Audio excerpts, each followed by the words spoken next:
The Jaguar XJR-15 is one of those cars that ticks so many boxes. Racing DNA, super advanced construction, and a screaming V12, yet remains inexplicably under the radar. Developed by Tom Walkinshaw Racing and built by Jaguar Sport, a TWR-Jaguar collaboration, it was essentially a victory lap for the firm following their Le Mans win in 1988. The XJR-9 that they won with was a Group C prototype race car, the V12 monster that dethroned Porsche at Le Mans after years of uninterrupted success for the 956 and 962. But despite there being no homologation requirements, the idea of building a Group C car for the road was present in people's minds. Surely it would result in an all-time great supercar. So TWR did it. They took an XJR-9 chassis and had Peter Stevens design a modern composite supercar body to drape over the top, and voila! A supercar icon was born.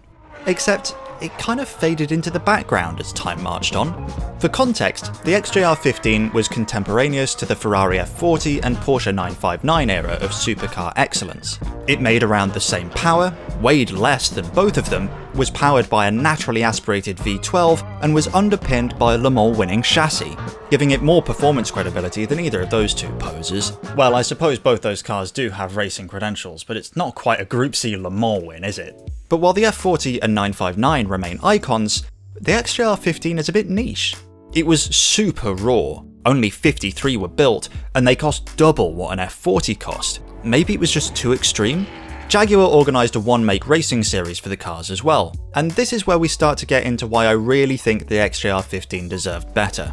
It was built between 1990 and 1992. During the very end of the Group C sports car era it was built to celebrate. But that meant it was a bit early for the GT1 era that followed, when I think it could have built a much more memorable legacy. Let me explain. The first GT1 Le Mans winner post-Group C was the 1994 Jaguar 962, literally a reworked and road homologated version of the super successful Porsche 962 Group C car. TWR themselves used a Group C chassis from the XJR-14 to win Le Mans twice in 1995 and 1996 with the WSC 95. Granted, that was in a prototype class, not GT1. TWR even built a handful of more extreme LM spec XJR-15s at a customer's request, fitting them with the XJR-9's 7-litre V12, resulting in a power output increase from 450 to around 700 horsepower.